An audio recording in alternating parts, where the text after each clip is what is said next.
Vamos a hacer un pequeño experimento. A continuación te presentaremos una serie de preguntas a las cuales deberás responder sí o no para poder hacer un diagnóstico básico de déficit de atención. Tengo frecuentemente dificultad para finalizar los detalles de una tarea una vez que realicé la parte más interesante. Tengo frecuentemente dificultad en organizarme cuando la tarea o actividad así lo requiere. Tengo frecuentemente dificultad para recordar citas y obligaciones. Cuando una actividad requiere esfuerzo mental y concentración, la evito frecuentemente o pospongo para comenzarla. Frecuentemente me cuesta permanecer sentado por un largo tiempo, suelo moverme y estar inquieto en la silla. Frecuentemente me siento como guiado por un motor interno que me impulsa a hacer cosas. ¿Has respondido que sí a la mayoría de las preguntas? El diagnóstico del TDAH se da cuando estos síntomas afectan la funcionalidad de las personas. Ahora responde estas siguientes preguntas. ¿Estuvieron varios de los síntomas anteriores presentes antes de los 12 años de edad? ¿Experimentas estos síntomas en al menos 2 o más contextos? Ejemplo, en el hogar, estudio, trabajo, relaciones interpersonales. Si tu respuesta fue afirmativa en la mayoría de preguntas y en las últimas 2, te recomendamos que acudas a un especialista para que pueda evaluarte correctamente. Seguimos con más de nuestro programa. Gracias por su sintonía. Hoy hablando sobre déficit de atención e hiperactividad en adultos. Y yo creo que algo importante también que debemos entender, y que ya lo había mencionado al inicio del programa el doctor, pero vale la pena reforzarlo, creo yo, es que cuando pensamos en hiperactividad pensamos en alguien que no se puede estar quieto, ¿cierto? Y creo que esto lo hemos entendido mal, doctor. ¿Cómo entender esa parte del diagnóstico, del trastorno, digamos, de la hiperactividad? Bueno, si lo vemos desde el desarrollo desde pequeños, definitivamente que tiene que ver con personas que se mueven mucho. Si hablamos de adultos, estamos en estas, okay, ¿verdad? O alguien que, pues, o sea, estamos aquí en esto, o acá, esto es bastante frecuente y es algo que usualmente en la clínica vemos que las personas al llegar consultan y pues también aquí movimientos de pies. Que generalmente decimos está nervioso, es inquieto. Está nervioso, exactamente. Pero no hay ninguna razón para estar nervioso, simplemente es la forma usual de comportarse, ¿verdad? Pero no solamente eso, sino que personas que se paran en situaciones donde deberían de mantenerse sentadas, ¿verdad? Una clase, y es donde tenemos ahí la situación de la universidad, porque no hay tantas restricciones como el colegio. Al rato alguien puede pararse simplemente, ir al baño, lo que sea. Entonces se permite eso, pero igual pues a rato es muy importante que estuviera poniendo atención en ese momento, pero existe esta hiperactividad y sobre todo es la sensación de tener un motor interno, de estar incómodo si no se está movilizando, una sensación interna de estar incómodo, de tener que estarse movilizando. Eso es en cuanto a hiperactividad. Pueden ser muchas veces también impulsividad, intromisión en conversaciones. Contesto antes que termine la pregunta, termino las frases de la otra persona, ¿verdad? También un poco acerca de respeto de límites, mucha intromisión en cuanto a que uso las cosas de alguien más sin el permiso, ¿verdad? Pues de nuevo, son cosas que se pueden dar en el diario vivir muy fácilmente, ¿verdad? Los hermanos que se agarran las cosas sin permiso, pero cuando esto ya causa problemas importantes en las relaciones, y no solamente en un contexto, sino que para hacer el diagnóstico tenemos que tener por lo menos 2 contextos, ya sea el familiar, el académico o el laboral. Algo importante a determinar es que no solamente en un contexto, sino que tiene que ser por lo menos 2 contextos en los que se manifiesten los síntomas. No puede ser solamente con esta persona que me sucede, solamente en este lugar. Tiene que ser continuamente, por lo menos 6 meses estar presente la sintomatología. ¿Y qué tan seguido, doctor? Todo el tiempo. ¿Todo el tiempo? Todo el tiempo. O sea, lo suficiente como para que cause disfuncionalidad. Que eso es lo importante, que debe causar disfuncionalidad. Que causa problema. Causa problema en adultos y jóvenes. En niños que esté por afuera de las expectativas a su nivel de desarrollo. Y quiero hacer esa mención porque hay muchos colegios que hoy en día esperan que los niños tengan un nivel de atención de un nivel de desarrollo más alto del que deberían de tener. Y por eso el sobrediagnóstico de déficit de atención y hiperactividad. Eso es terrible, ¿verdad? Entonces es importante entender por afuera de su nivel de desarrollo para niños y en cuanto a adultos y jóvenes que causen disfuncionalidad. Es increíble, pero todo lo que menciona el doctor, por ejemplo, nosotros lo hemos notado en nuestras aulas y podría parecer que en la universidad, como es un contexto, como tú decías, más abierto, donde se supone que no tenés que estar diciendo a qué hora empieza la clase, a qué hora termina, que el estudiante puede salir levantarse, ir al baño, no necesariamente tiene que pedir permiso, pero considero fundamental que los profesores, los catedráticos de la universidad deben formarse mucho más en el tema del déficit de atención, y esa es la importancia del trabajo personalizado.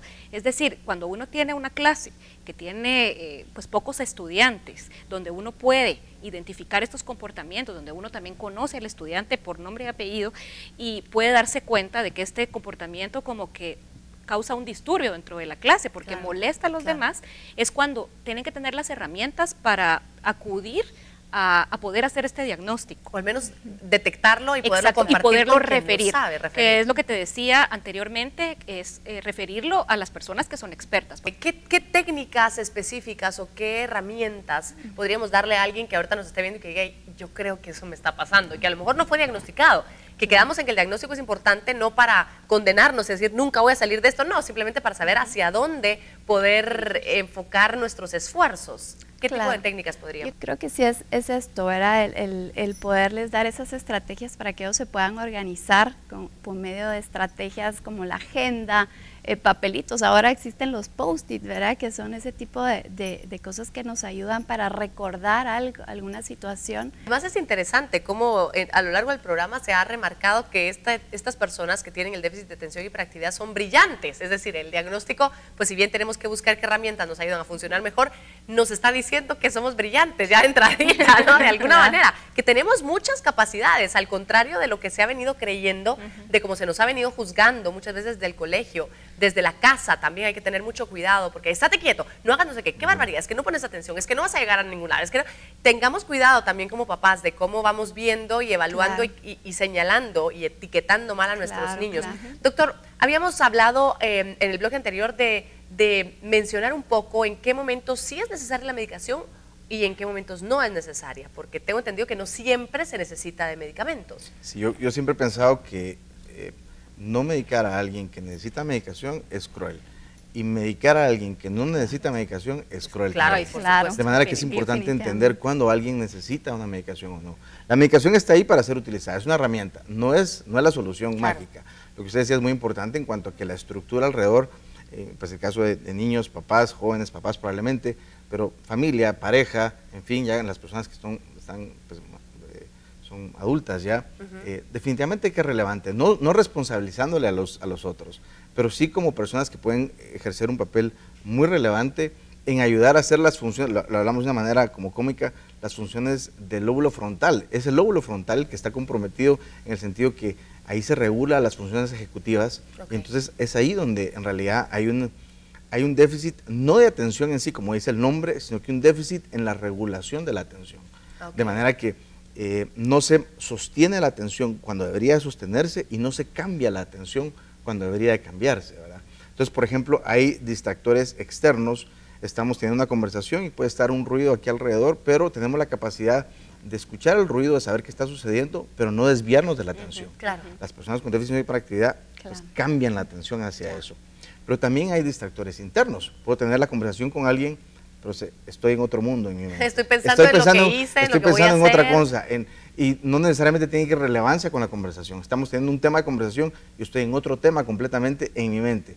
Y muchas veces se puede distinguir. Yo hago la anécdota siempre que en la clínica pues hay un ventanal grande y a veces llegan pájaros carpinteros a tocar, ¿verdad? Entonces, cuando estoy hablando con alguien y alguien me dice, ay, qué curioso ese pajarito que está ahí, ¿verdad? Y seguimos la conversación. Pero cuando hay déficit de atención, se va la persona completamente. O sea, ya la perdí, ya no estoy yo, sino que está ahí la atención del pájaro carpintero. Entonces, si una vez se hace el diagnóstico, estamos hablando de nuevo de cumplir todos los criterios, no hay una prueba específica, son diagnósticos clínicos, hay pues pruebas de desempeño, Connors, tablas que nos pueden ayudar para apoyarnos en el diagnóstico, pero es un diagnóstico clínico, y todo tiene que ver con el grado de disfuncionalidad. Para tratar déficit de atención y hiperactividad es necesario descartar que existen otras sintomatologías que no esté provocando las características. Por ejemplo, una depresión, un trastorno de ansiedad. Y también que no haya una comorbilidad con abuso de sustancias, como lastimosamente es bastante frecuente en los casos moderados a fuertes, ¿verdad? Los casos leves a moderados no tanto, pero los casos moderados a fuertes de déficit de atención y hiperactividad, sí hay mucha comorbilidad con abuso de sustancias. Eso se debe abordar primero. En segundo grado, abordar los trastornos del humor o ansiedad. Si ya limpiando eso, queda sintomatología y esa sintomatología está causando disfuncionalidad, es necesario usar coaching y junto con el coaching medicamentos. Ok, esa sería la terapia, la orientación perfecta. Vamos a hacer una nueva pausa comercial. Le agradezco seguir en sintonía. Volvemos para dar algunas conclusiones y también hablar un poquito más de del desempeño de las relaciones familiares, del momento de elegir no solamente la carrera, el trabajo, el desempeño que vamos a hacer en la vida, porque a través de, si padecemos de este déficit de atención e hiperactividad, muchas veces estamos buscando algo más fácil, entre comillas, de lo que nosotros creemos que somos capaces, cuando realmente somos capaces de dar mucho más. Esto lo estaremos hablando más adelante. Vamos a la pausa.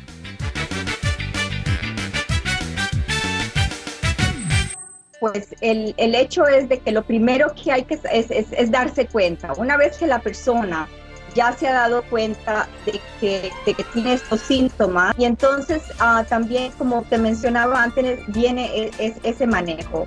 El TDA no se quita per se, sí se maneja. Y una vez manejado, perfectamente se puede llevar una vida exitosa, sin ningún estigma. Lo que hay que hacer es definitivamente apropiarse de la situación, no tratar de evadirla, ver de que si se maneja hay aspectos muy positivos que esta condición presenta y que un apoyo siempre es importante, sea el apoyo de un hermano mayor que no tenga TDA, sea el apoyo, ojalá no de la pareja, porque eso sí puede traer un desgastamiento en las relaciones interpersonales románticas, pero sí que ojalá hubiera alguien allegado a la familia, o como decíamos antes, un coach o alguien que sostenga el hecho de que esta persona está pasando por este síndrome y que le ayude a mantener. La palabra importante aquí de sostener es la palabra estructura. Lo que falta con las personas que tienen estas manifestaciones, y yo me cuento como una de ellas, lo que nos falta es estructura. Si no tenemos realmente un calendario bien hecho, si no tenemos alarmas que nos ayudan, si no tenemos ese backup, ese sistema que va haciendo las funciones ejecutivas que llamaba, que están aquí localizadas en la parte frontal de nuestro cerebro más desarrollado, esas funciones ejecutivas necesitan mantenerse con una estructura sólida.